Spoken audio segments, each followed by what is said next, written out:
Gloire à Dieu, gloire à Jésus. Alléluia. Alors, c'est toujours une grande joie pour moi d'être ici, n'est-ce pas? Parce que c'est la maison de Dieu. Et c'est dans la présence de Dieu également. Alléluia. Et le dernier chant que vous avez présenté a introduit un peu mon message. Ne crains rien, car je suis avec toi. Alléluia. Et le thème que j'ai à partager avec vous aujourd'hui, c'est « Je vis dans la paix du Seigneur ». Je vis dans la paix du Seigneur. Alléluia. Ma famille n'est pas là avec moi aujourd'hui parce qu'ils sont en train de se préparer aussi pour le culte de ce jour. Amen. Gloire à Jésus. Merci encore une fois pour l'invitation que vous m'avez faite d'être ici en ce début de mois de novembre. Que le Seigneur vous bénisse. Je vois une église, une grande église engagée, une église vraiment vivante, mais une église qui progresse toujours. Alléluia. Que le Seigneur vous renouvelle. Je vis dans la paix du Seigneur. Alors, bien-aimés, le peuple de Dieu, les élus, les enfants de Dieu, c'est eux qui ont l'apanage de la paix. Oui, les brebis du Seigneur. C'est vous qui avez l'apanage de la paix. Vous savez que notre monde est troublé. Partout, quand vous regardez un peu partout, sur toutes les plateformes, n'est-ce pas, que ce soit sur les réseaux sociaux, Internet, un peu partout, c'est de mauvaises nouvelles. De mauvaises nouvelles. Même aujourd'hui encore, on dirait que chaque jour, il y a une mauvaise nouvelle qui naît. Et les acteurs des réseaux sociaux, de toutes les plateformes, ils sont très actifs dans la propagation des mauvaises nouvelles. Quand c'est mauvais, seulement on partage, on partage. Et malheureusement, c'est ce que beaucoup aiment. Et puis, on aime liker partout. Mais nous, c'est la bonne nouvelle.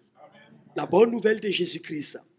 Et le texte de base que j'ai à vous lire se trouve dans Jean chapitre 14, verset 27. Et c'est Jésus qui parle. Je vous laisse la paix, je vous donne ma paix. Je ne vous donne pas comme le monde donne. Que votre cœur ne se trouble point et ne s'alarme point. Alors, Jésus a fait cette déclaration. C'était pratiquement ses dernières paroles, hein, parce que c'était les derniers entretiens qu'il avait avec ses disciples.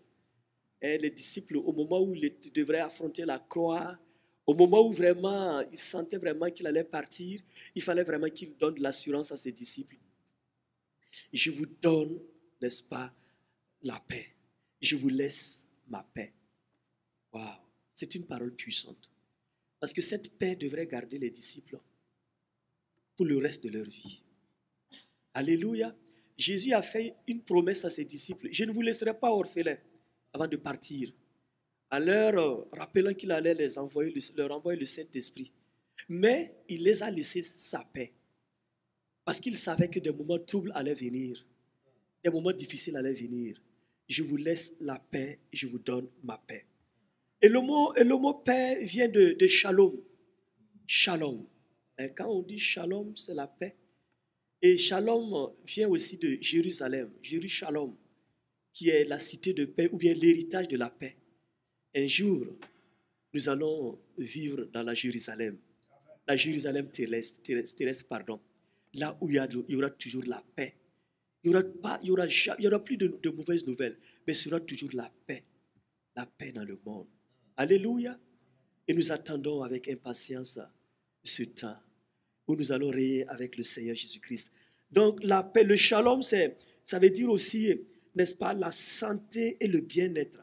Shalom, c'est la paix, c'est la santé et le bien-être. Alors, je vous souhaite le shalom de Dieu. Je vous souhaite la paix de Dieu. Que la paix de Dieu se repose sur vous encore aujourd'hui. Alléluia. Et quand on regarde un peu dans la parole de Dieu, la paix fait partie des 3 piliers du royaume de Dieu. La paix fait partie des 3 piliers. Parce que nous lisons dans Romains au chapitre 14, verset 17, ceci. Alors, Romains chapitre 14, verset 17. Car le royaume de Dieu, ce n'est pas le manger et le boire, mais la justice, la paix et la joie par le Saint-Esprit. Donc, la paix fait vraiment partie des piliers, des variantes, n'est-ce pas, du royaume de Dieu. Alléluia. Et comme je le disais tantôt, c'est seulement le peuple de Dieu n'est-ce pas, qui a l'apanage de la paix.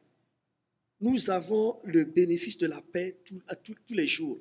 Parce que vous savez, la paix dont il est question ici, la paix dont il est question ici n'est pas rétributaire ou n'est pas assujettie, n'est-ce pas, au contexte que nous vivons. Est-ce que vous comprenez ce que je veux dire? Nous pouvons vivre la paix lorsque autour de nous il y a du trouble. Parce que notre paix ne dépend pas des circonstances. La paix que nous avons ne dépend pas de ce qui se passe autour de nous. La paix que nous vivons ne dépend pas de la situation politique. Si vous regardez la situation politique, elle n'est pas enviable du tout. La situation sociale, la situation économique, elle n'est pas enviable du tout. Et notre paix ne dépend pas de cet environnement. Notre paix est liée à Jésus-Christ. Alléluia. C'est pourquoi j'aimerais vous rappeler encore aujourd'hui qu'en dehors de Jésus, il n'y a pas de paix. Il n'y a pas de paix du tout. Regardez, les Nations Unies, les Nations Unies ont été créées, n'est-ce pas, à la veille, n'est-ce pas, ou un peu après la Deuxième Guerre mondiale, je pense, je ne sais plus la date exacte, mais ça a commencé avec la Société des Nations, et après c'était les Nations Unies. Mais regardez, l'objectif qui s'est fixé, n'est-ce pas, l'ONU, c'est d'implanter la paix dans le monde. Mais jusqu'aujourd'hui, ils ne sont pas capables de mettre la paix en place. Il y a toujours des foyers de tension, des guerres un peu partout, des mésententes à travers les nations, parce qu'ils n'ont pas, n'est-ce pas, l'ADN, ils n'ont pas la semence de la paix. Non, on ne décrète pas la paix. La paix ne se décrète pas à coup de texte. Non, la paix, c'est un don de Dieu. Et c'est Jésus-Christ qui donne la paix. Soyez en paix au nom de Jésus. Demeurez dans la paix de Jésus. Même si vous êtes malade, même si vous souffrez, n'est-ce pas, quelque part, la paix de Jésus demeure toujours en vous. Alléluia. Gloire au Seigneur, gloire à notre Dieu. Et Jésus est le prince de la paix. Depuis Ésaïe, n'est-ce pas, il avait été question de Jésus, le prince de la paix. Et Ésaïe chapitre 9, versets 5 à 6. Car un enfant nous est né, un fils nous est donné, et la domination reposera sur son épaule. On l'appellera admirable, conseiller, Dieu puissant, Père éternel, prince de la paix, donné à l'empire de l'accroissement. Et une paix sans fin au trône de David et à son royaume, l'affermir et le soutenir par le droit et par la justice, dès maintenant et à toujours. Voilà ce que fera le zèle de l'Éternel des armées. Bien des années plus tôt, il avait été annoncé, n'est-ce pas, Jésus-Christ, le prince de la paix. Il est le prince de la paix, c'est pourquoi il peut donner la paix. Alléluia. Quelle joie pour nous, peuple de Dieu, d'appartenir à Jésus. Parce que nous avons quelque chose de très précieux que le monde ne peut pas nous donner. La paix de Jésus. Que la paix de Jésus vous accompagne. Même si autour de vous, il y a des difficultés, des tumultes, de mauvaises nouvelles, que la paix de Jésus vous traverse. Et que la paix de Jésus demeure continuellement sur vous. Alléluia. Jésus est venu pour nous donner la paix. Il est notre paix. Dans Éphésiens chapitre 2, verset 14. N'est-ce pas? Et dans Jean chapitre 14, verset 27, il est venu pour nous donner la paix, pour nous laisser, n'est-ce pas, sa paix. Et il est venu pour nous annoncer également la paix. Dans Éphésiens, chapitre 2, verset 17, Jésus est venu et pour nous donner la paix. C'est pourquoi, même dans le fruit de l'esprit, là, il y a la paix. Oui, quand on développe le fruit de l'esprit, nous sommes capables de propager autour de nous la paix. Alléluia. Il n'y a pas de paix aussi sans effusion de sang. Non. Jésus a payé de sa vie, n'est-ce pas, pour que nous puissions avoir la paix. Il a voulu par lui réconcilier tout avec lui-même, tant ce qui est sur la terre que ce qui est dans les cieux, en faisant la paix par lui, par le sang de sa croix. Colossiens chapitre 1, verset 20. Alors, bien aimé, le prix de notre réconciliation, c'est la paix. Et c'est Jésus qui a payé ce prix par son sang. Jésus a accepté de mourir. Il a accepté la souffrance. Il a accepté l'humiliation, tout. Il a même accepté que son sang coule du haut de la croix à travers la couronne d'épines qu'il a reçue. avec force et cruauté pour que nous puissions recevoir la paix. La paix a un prix. La paix a un prix. Et ça a coûté le prix du Fils de Dieu. Alléluia. Ça a coûté la vie du Fils de Dieu. Alléluia. Gloire à Jésus. C'est pourquoi nous avons la paix. Nous avons la paix, n'est-ce pas, en Jésus-Christ. Nous avons la paix en Jésus-Christ. Et cette paix ne dépend pas de ce qui se passe autour de nous. Mais cette paix, vraiment, est une paix qui nous est donnée par Christ lui-même. Alors, aujourd'hui, j'aimerais aussi vous parler des 3 dimensions de la paix. On ressent la paix sous trois aspects. Et c'est l'apôtre Paul qui est venu plus tard nous parler vraiment de paix également. L'apôtre Paul est venu nous démontrer vraiment la paix. Regardons un peu dans Philippiens. Philippiens au chapitre 4. Philippiens au chapitre 4. J'aimerais vraiment qu'on commence à lire à partir du verset 4. Et l'apôtre Paul, regardez, le texte que nous allons lire, l'apôtre Paul l'a écrit en étant en prison. Regardez, quelqu'un qui est dans une prison, et il était non seulement dans une prison, mais il était enchaîné, il était sous les chaînes, et il parle de paix. Voyez, la paix dans une prison, alors qu'il est dans une prison. Et il consolait ceux qui étaient à l'extérieur. Parce que même en prison, il était en paix. Même en prison, il était en paix. Dans les souffrances, il était en paix. Et Philippiens chapitre 4, à partir du verset 4. Réjouissez-vous toujours dans le Seigneur. Je le répète, réjouissez-vous. Que votre douceur soit connue de tous les hommes. Le Seigneur est proche. Ne vous inquiétez de rien. Mais en toute chose, faites connaître vos besoins à Dieu par des prières et des supplications avec des actions de grâce. Et la paix de Dieu, qui surpasse toute intelligence, gardera vos cœurs et vos pensées en Jésus-Christ. Au reste, frères, que tout ce qui est vrai, tout ce qui est honorable, tout ce qui est juste, tout ce qui est pur, tout ce qui est aimable, tout ce qui mérite l'approbation, ce qui est vertueux et digne de louange, soit l'objet de vos pensées. Ce que vous avez appris, reçu et entendu de moi, et ce que vous avez vu en moi, pratiquez-le. Et la paix de Dieu sera avec vous. Alléluia. Un prisonnier dans les chaînes qui parle de paix. Parle de paix. Il ne demandait pas aux chrétiens de Philippe de prier pour lui pour qu'il sorte de prison. Mais il les encourageait à se réjouir.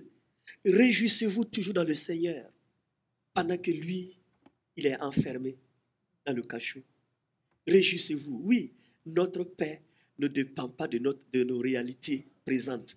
Notre paix ne dépend pas de l'environnement dans lequel nous vivons. Alléluia. Notre paix dépend de la présence de Jésus-Christ dans nos cœurs. Alléluia. Que la paix de Jésus demeure continuellement sur vous. Alléluia.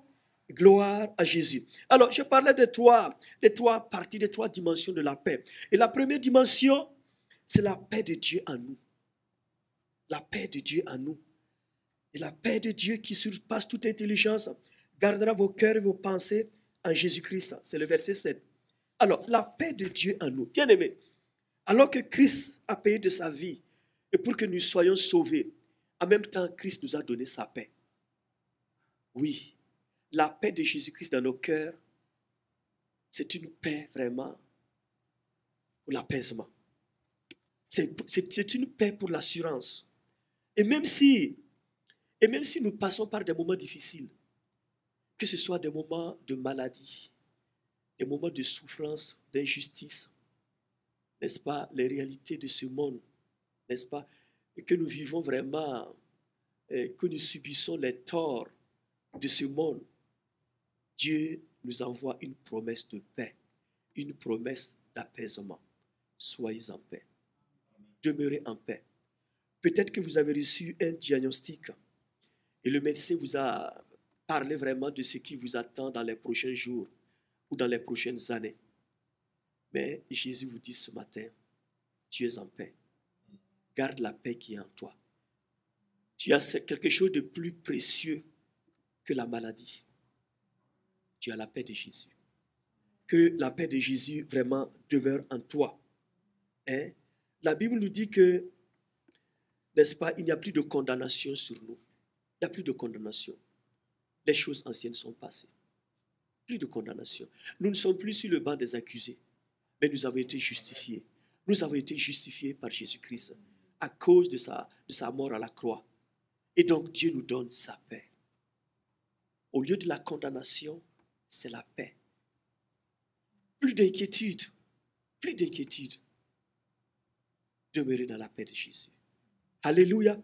Donc, la paix de Jésus-Christ, contient une promesse d'apaisement intérieur. La paix de Jésus-Christ vient calmer ce qui se passe, n'est-ce pas, à l'intérieur de nous. La paix de Jésus-Christ, n'est-ce pas, vient calmer nos obsessions. La paix de Jésus-Christ vient calmer, n'est-ce pas, le trouble que l'ennemi a semé, n'est-ce pas, dans nos cœurs. Et la paix de Jésus-Christ vient également apaiser nos douleurs, nos offenses, nos inquiétudes, nos angoisses, notre culpabilité. Oui, c'est ça le travail de la paix de Jésus. Ça vient transformer la réalité que nous vivons à l'intérieur de nous. Alléluia. Amen. Ça, c'est le travail de la paix de Jésus. En réalité, la paix est une semence. La paix est une semence.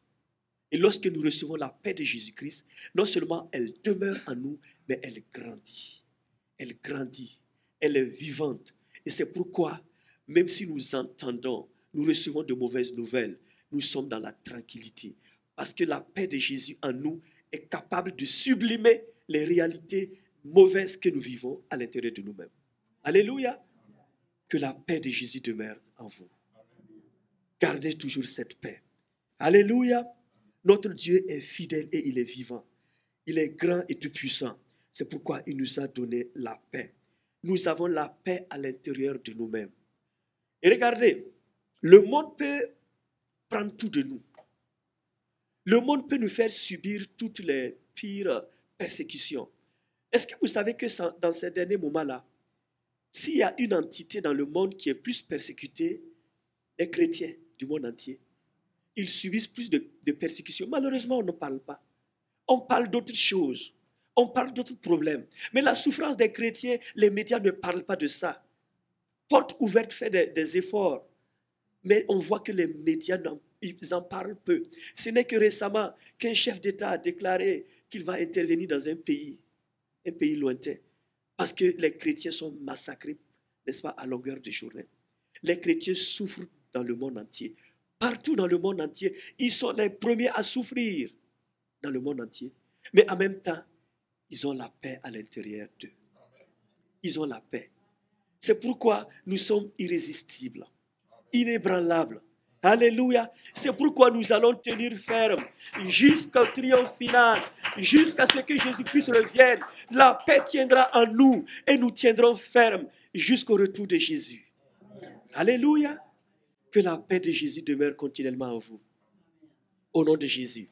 Donc ça, c'est la première partie, la première dimension de la paix de Dieu en nous, qui est une paix qui vient apaiser nos douleurs, nos souffrances et même nos inquiétudes. La paix en nous. Et c'est pourquoi nous sommes capables de partager la paix. Celui qui manque de paix ne peut pas donner la paix. Celui qui manque de paix ne peut pas partager la paix. Vous savez, on donne ce qu'on a. Mais nous avons la paix. Et nous sommes capables de partager la paix. Alléluia. Et j'aimerais te poser la question ce matin, bien-aimé. Est-ce que tu es en paix envers toi-même aujourd'hui? À l'instant où je te parle, est-ce que tu es vraiment en paix? Sinon, reçois la paix de Jésus. Reçois la paix de Jésus-Christ. Alléluia. La deuxième dimension de la paix, c'est la paix envers les autres. La paix envers les autres. Parce que nous avons la paix, parce que nous vivons la paix, nous sommes capables de tendre la paix, de partager la paix autour de nous. Alléluia. Amen. Éphésiens chapitre 2, verset 14. Car il est notre paix. Lui qui des deux n'en a fait qu'un et qui a renversé le mur de séparation, l'inimitié. Oui. Jésus a détruit, a renversé le mur de séparation, l'inimitié, ce qui nous empêchait d'être en paix avec les autres. Jésus l'a renversé. Et plus tard, l'apôtre Paul déclare que s'il est possible, autant que cela dépend de vous, soyez en paix avec tous les hommes. Soyez en paix avec tous les hommes. Bien-aimés, la paix autour de nous, c'est notre capacité de pardonner. Nous sommes capables de pardonner. C'est parce que nous avons la paix. Si vous voyez quelqu'un qui n'est pas capable de pardonner, c'est qu'il n'est pas en paix envers lui-même. N'est-ce pas? Il n'a pas le contrôle de lui-même. Mais nous, en tant qu'enfants de Dieu, en tant que brebis du Seigneur, nous qui avons la paix, nous pouvons partager la paix. Nous pouvons pardonner. Nous pouvons, n'est-ce pas, dire à ceux qui nous ont offensés, je te pardonne. Je te pardonne. Je te pardonne, c'est fini. Je continue vraiment à marcher avec toi. Je continue vraiment à te secourir si tu es dans le besoin. Alléluia. Donc, lorsque Dieu nous donne la paix, lorsque nous avons la paix de Jésus, nous sommes capables, n'est-ce pas, d'apaiser les autres. Nous sommes capables d'assurer les autres. Alléluia. Et lorsque la paix de Dieu est déversée en nous, nous sommes capables de pardonner, de lâcher prise. Nous sommes capables de créer la paix autour de nous. Nous sommes capables de dégager la paix. Oui, lorsque nous avons la paix, lorsque nous vivons la paix, lorsque nous ressentons la paix, nous pouvons facilement pardonner. Vous savez, quand on est en colère, on ne peut pas pardonner. Et même si on dit qu'on pardonne, ça se voit. On n'est pas capable de pardonner. Lorsqu'on n'est pas tranquillisé, on ne peut pas pardonner. Non. Mais malgré les torts que j'ai subis, malgré les injustices que j'ai subies, les difficultés que j'ai subies, cela ne dérange pas ma paix, la paix qui se trouve à l'intérieur de moi. Donc à partir de ce moment, je peux pardonner. Je peux lâcher prise. Je peux pardonner à mon frère. Je peux pardonner à ma soeur. Et à partir de ce moment, je peux prier normalement. L'apôtre Paul dans la prison était capable de prier. Malgré les liens, malgré les menottes, il était capable de prier. Et vous savez, l'ennemi est tellement rusé. Il veut voler ta paix pour t'empêcher de survivre par rapport à ta maladie. Oui, il veut voler ta paix pour t'empêcher de pardonner. Parce que le pardon là, le pardon, c'est Dieu qui demande de pardonner. Dieu demande de pardonner parce que si nous ne pardonnons pas, Jésus a dit que lui aussi ne nous pardonnera pas. Dieu ne nous pardonnera pas non plus. Donc l'ennemi veut voler notre paix pour nous empêcher de pardonner. Tenons ferme et soyons forts. Gardons la paix. Gardons la paix. Et ne nous inquiétons de rien. Parce que la paix de Jésus en nous dépasse tous les problèmes, toutes les situations, toutes les difficultés que nous pourrons vivre. Alléluia. Donc, la deuxième dimension de la paix, c'est la paix qui me rend capable de m'approcher de l'autre, de venir au secours des autres, pour les pardonner, n'est-ce pas? Pour les encourager, n'est-ce pas? Pour pardonner même ceux qui m'ont offensé. Alléluia. Que la paix de Dieu vous donne la capacité de pardonner, de propager la paix autour de vous. Et si autant que cela dépend de vous, soyez en paix envers tous les hommes. Alléluia. Parce que la marque des chrétiens, c'est la paix. Un enfant de Dieu dégage la paix tous les jours. Un enfant de Dieu dégage chaque jour la paix, que ce soit devant la maladie, devant le danger, devant les difficultés. Il est serein, totalement serein, parce que c'est Jésus en lui. Il a revêtu Jésus et la paix de Jésus demeure continuellement en lui. Et la troisième dimension de la paix, vous savez, la paix est très forte. La paix, ce n'est pas une mince affaire. La troisième dimension de la paix, n'est-ce pas, c'est la paix qui nous permet de faire face à l'adversité. La paix en nous, la paix pour nous permettre, n'est-ce pas, de vivre et de faire la paix avec les autres, mais la paix aussi qui me permet de faire face à toutes sortes d'adversités, à toutes sortes de situations malheureuses, difficiles. Alléluia. Jean chapitre 16, verset 33. Et c'est Jésus qui parle. Je vous ai dit ces choses afin que vous ayez la paix en moi. Vous aurez des tribulations dans le monde, mais prenez courage. J'ai vaincu le monde. face à la tribulation, à la désolation, au découragement, Jésus nous tend sa paix. Parce que Jésus, en repartant auprès de son Père, il savait que les temps difficiles allaient venir. Des moments de persécution comme ce que nous vivons en ce moment-là. Et vous savez pourquoi aujourd'hui la persécution bat son plein dans le monde? Vous savez pourquoi? Parce que notre Seigneur est proche de revenir. Il est proche de revenir. Et maintenant, les chrétiens qui vont tenir ferme par rapport à la persécution, ce sont ces chrétiens qui vont être enlevés.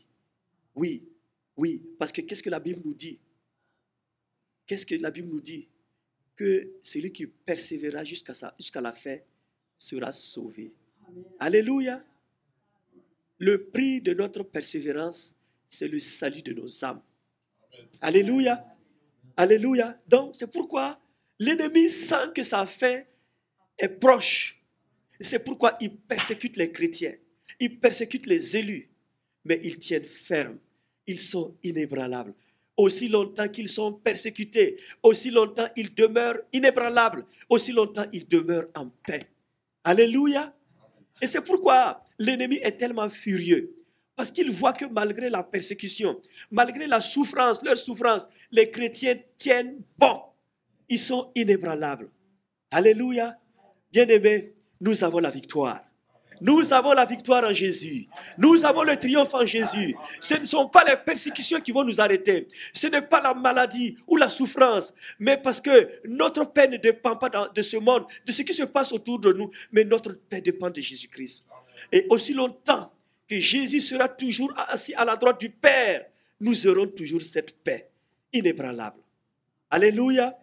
Gloire à Jésus. Donc, bien-aimés, la troisième dimension de la paix, c'est la paix pour faire face à toutes sortes d'adversités, à toutes sortes, n'est-ce pas, d'oppositions. Et la paix que Jésus-Christ nous a donnée, et cette paix nous permet d'être toujours en communion avec Jésus.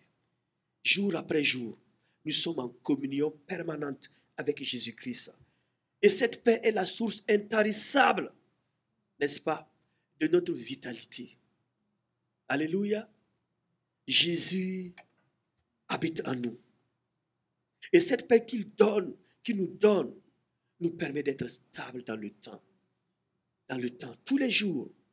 Et cette paix est la source de notre repos, n'est-ce pas, de notre stabilité et de notre encouragement. La paix de Jésus. Ça nous permet. Et en même temps, la paix qui nous permet de faire face à l'adversité, ce n'est pas que nous nions les problèmes, mais ce n'est pas du déni. Ce n'est pas que nous sommes irresponsables par rapport aux problèmes que nous vivons autour de nous. Mais puisque nous avons cette assurance, nous avons l'assurance que Jésus demeure avec nous. Nous avons l'assurance que rien ne peut nous ébranler.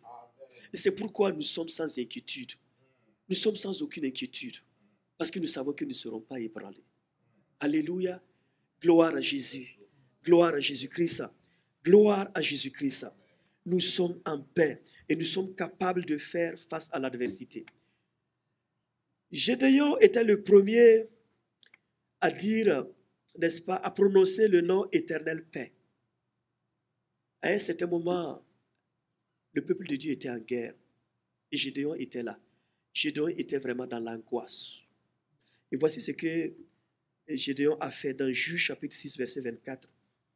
Gédéon bâtit là un autel à l'Éternel et lui donna pour nom l'Éternel paix. Il existe encore aujourd'hui à Ophra, qui appartient à la famille d'Abiézer. Donc c'était vraiment au milieu de l'angoisse, au milieu de la difficulté, de la confusion, que Gédéon a élevé un autel qu'il a nommé l'Éternel paix. Mais en réalité, bien aimé, depuis 2000 ans, Jésus-Christ a dressé un autel de paix. 2000 ans passés, il y a un autel de paix qui a été établi. Et cet autel est en toi. L'autel de paix de Jésus-Christ est en toi. Alléluia.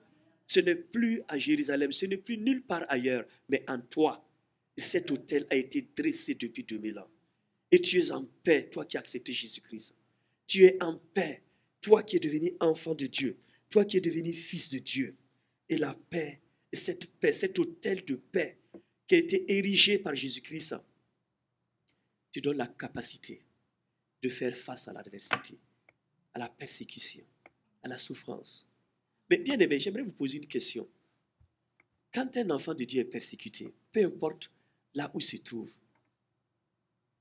en réalité, qu'est-ce qui le soutient? Qu'est-ce qui fait qu'il est capable de garder, n'est-ce pas, la joie? C'est la paix du Seigneur. Regardez un peu Daniel. Daniel avait été jeté dans la fosse au lion, n'est-ce pas? Mais Daniel était tranquille. Il y avait une paix qui était en Daniel. Alléluia. C'est la même chose. Même quand tu traverses la vallée de l'ombre de la mort, tu es sans inquiétude. Tu ne crains rien. Parce que la paix de Jésus t'habite. La paix de Jésus-Christ demeure en toi. Alléluia. Gloire à Jésus. Nous sommes le peuple de Dieu. Le peuple racheté. Le peuple qui vit dans la paix. Vous savez, nous les chrétiens, nous sommes comme, n'est-ce pas, un monde. Nous vivons dans un monde entouré de troubles. Autour de nous, il y a le trouble. Il y a la confusion. Il y a la tempête. Mais nous sommes en paix. Parce que nous ne sommes pas ébranlés par l'environnement. Alléluia. Alléluia. Mais j'aimerais vous dire une chose. Au-delà de ces trois aspects de la paix, il y a quelque chose que nous devrons retenir. La paix, c'est comme un capital. Et quand vous déposez, par exemple, de l'argent en banque, que ce soit en épargne ou bien, c'est pas moi, sur le marché financier, ça doit produire des intérêts. Mais la paix également, c'est comme un capital. Lorsque vous recevez la paix, vous devrez la faire fructifier. Alléluia. Alors, la beauté de la paix, la raison d'être de la paix, ce n'est pas tout simplement pour demeurer en nous ou pour nous faire en sorte que nous puissions être capables de pardonner ou bien de faire face à toutes sortes d'adversités, mais c'est surtout de faire fructifier, n'est-ce pas, la paix en nous. Parce que regardez, la paix n'a de sens en nous que lorsque nous la travaillons. Est-ce que je me fais comprendre? Qu'est-ce qui peut troubler notre paix? L'apôtre Paul nous l'a dit. Qu'est-ce que l'apôtre Paul nous dit? Le verset 6. Ne vous inquiétez de rien. Tout simplement. Philippiens chapitre 4, verset 6. N'est-ce pas? Ne vous inquiétez de rien. Ce qui peut troubler notre paix là, c'est l'inquiétude. Et la force de l'ennemi, c'est de nous envoyer l'inquiétude, les inquiétudes. Donc, au moment où nous recevons les inquiétudes, nous devrons travailler notre paix. Nous devrons fructifier notre paix pour qu'elle tienne bon. Pour qu'elle tienne bon, pour être capable de faire face aux inquiétudes. Alléluia. Donc, l'arme la plus redoutable, n'est-ce pas? La solution, n'est-ce pas, qui nous permet vraiment de demeurer toujours en paix, c'est toujours refuser. C'est toujours refuser de céder à l'inquiétude, n'est-ce pas? Refuser de céder à l'inquiétude ou à la peur ambiante. J'ai peur. Je ne sais pas ce qui va se passer demain.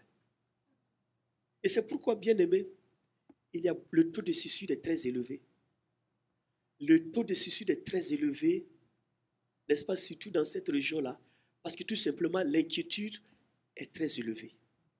On est inquiet. On est inquiet. On a peur du lendemain. On a peur des moments qui arrivent. N'est-ce pas? Donc, c'est pourquoi on voit des personnes qui sont stressées à vie, qui sont stressées à mort, des personnes qui manquent de contrôle, qui vivent vraiment dans les souffrances parce qu'ils sont inquiets. Tu as reçu un diagnostic médical. Tu es inquiet par rapport à tout ce qui va se passer autour de toi dans les prochains jours. Mais ce matin, je viens te dire ceci. Ne t'inquiète de rien. Ne t'inquiète de rien. Parce que la paix de Jésus-Christ est en toi. La paix de Jésus-Christ est en toi. La paix de Jésus-Christ demeure en toi. Ne vous inquiétez de rien. Alléluia. De rien. Ça veut dire que zéro inquiétude. Zéro inquiétude. Tu n'as pas le droit de t'inquiéter en tant qu'enfant de Dieu. Jésus a payé le prix de ta paix. Et Jésus a pris le contrôle. Tu n'as plus besoin d'avoir le contrôle de ta vie, ou de ta santé, ou de tes affaires, ou le contrôle de tes enfants, ou de ton ministère, ou de ton travail. Jésus a pris le contrôle parce que Jésus-Christ habite en toi. Alléluia. Gloire à Jésus-Christ. Gloire au Dieu Tout-Puissant. Alors, bien-aimés, encore une fois de plus, nous ne dénions pas la réalité des choses, de ce qui se passe autour de nous. Nous ne dénions pas les problèmes qui se passent autour de nous. Nous ne dénions pas le fait qu'il y a des factures, il y a tellement de factures à payer. Nous ne dénions pas le fait que la maladie est là. Mais nous croyons une seule chose. Le Dieu de paix habite en nous. Amen. Le Dieu de paix en nous. Et la paix de Jésus-Christ en nous sublime, dépasse et au-dessus de toutes les difficultés, de tous les problèmes, de toutes sortes de situations. Alléluia.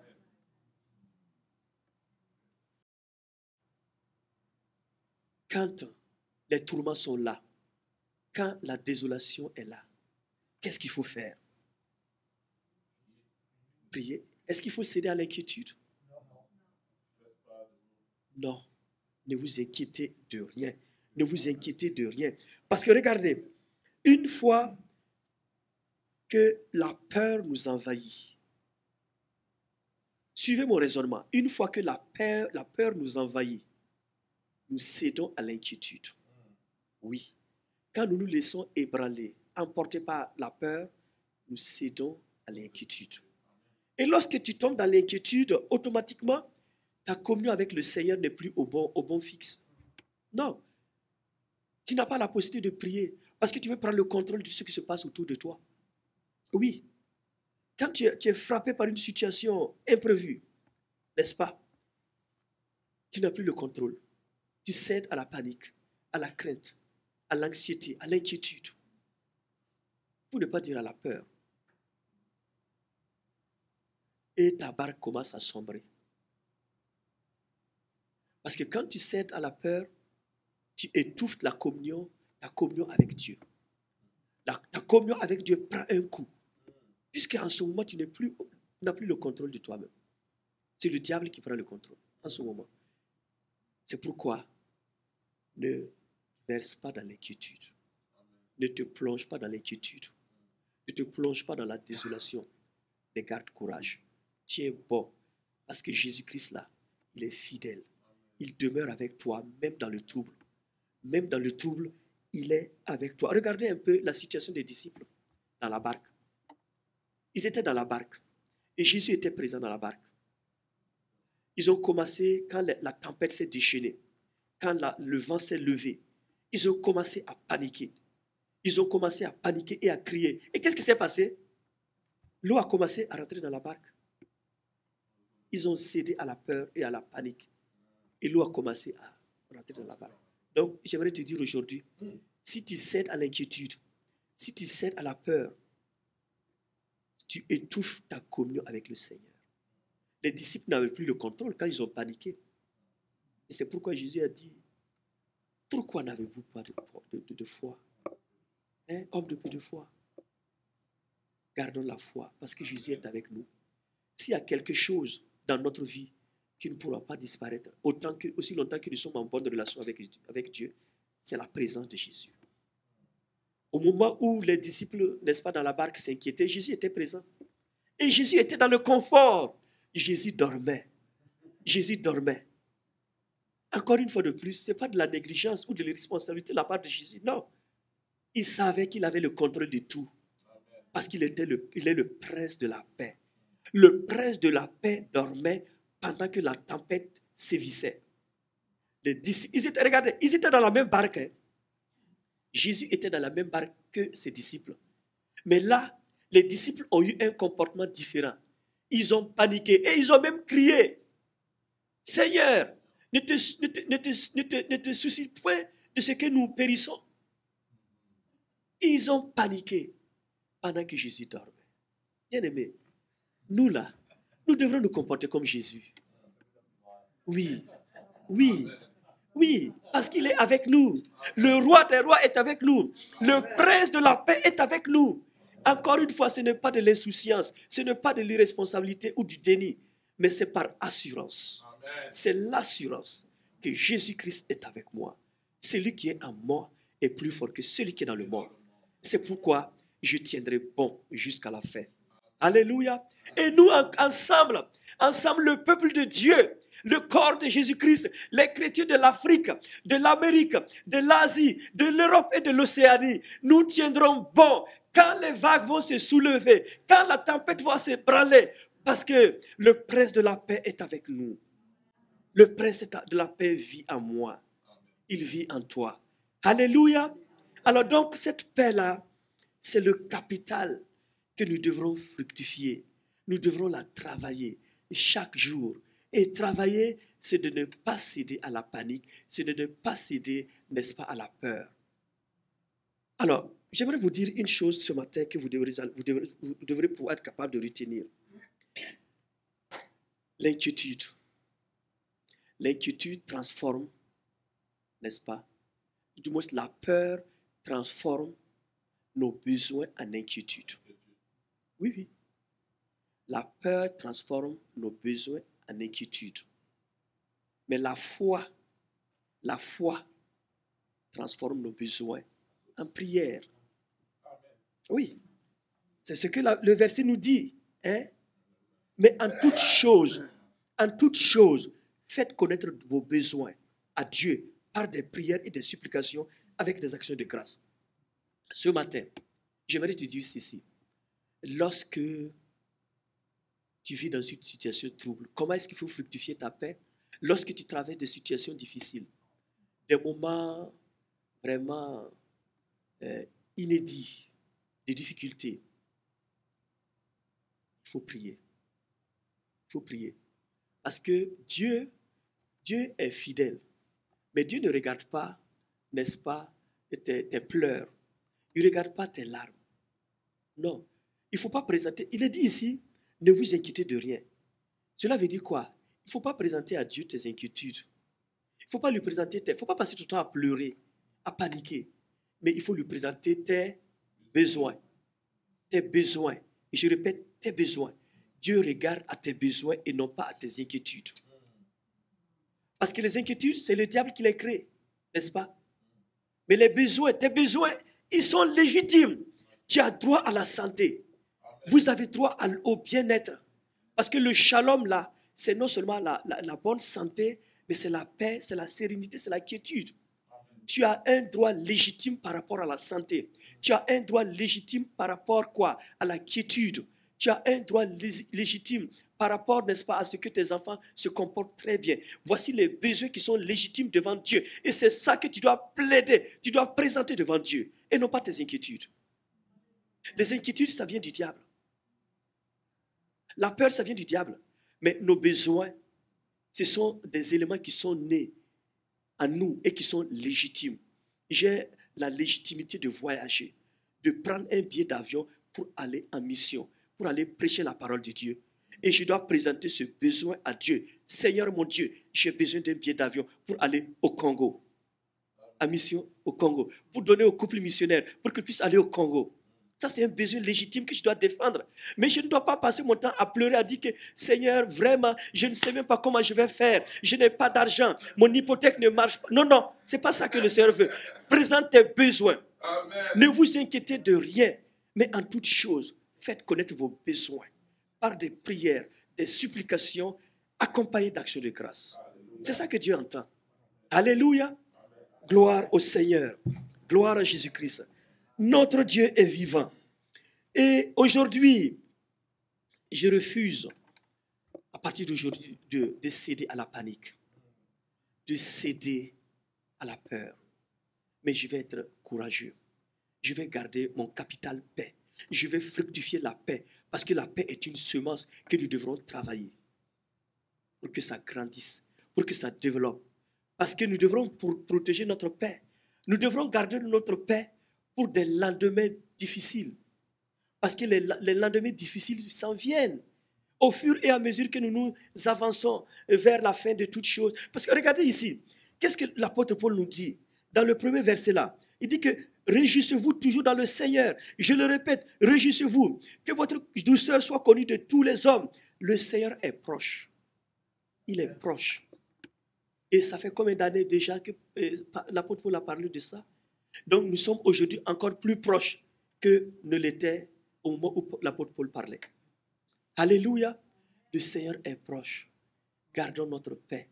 Gardons notre paix. Soyons dans la sérénité. Parce que le Seigneur est fidèle. Il ne nous a pas abandonnés. Il ne nous a pas oubliés. Il se souvient de nous. Il se souviendra de toi tous les jours. Il se souviendra de toi tous les jours. Parce que ton nom est inscrit dans son livre de vie. Et il se souvient toujours de toi. Alléluia. Bien-aimés, soyez en paix. Que la paix de Jésus demeure continuellement sur vous. Que la paix demeure en vous. La paix en vous. La paix autour de vous. La paix qui vous permet de faire face à l'adversité. Mais surtout,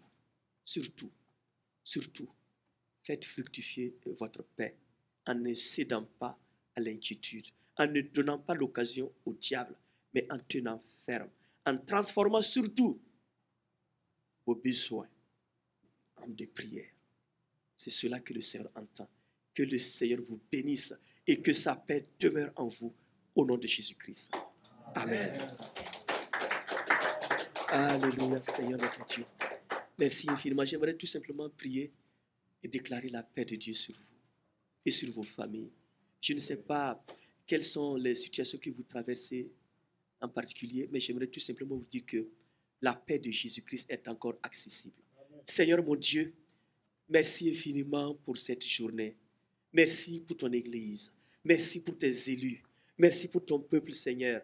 Je déclare encore aujourd'hui ta paix sur tes enfants. Peu importe ce qu'ils vivent, peu importe ce qu'ils traversent, je déclare la paix de Jésus-Christ. Jésus-Christ qui est le prince de la paix. Je déclare la paix de Jésus dans ta vie. Je déclare la paix de Jésus-Christ dans ta vie. Malgré le trouble, malgré la confusion, la maladie et les mauvaises nouvelles, je déclare la paix. Que la paix soit au-dessus des situations que tu vis.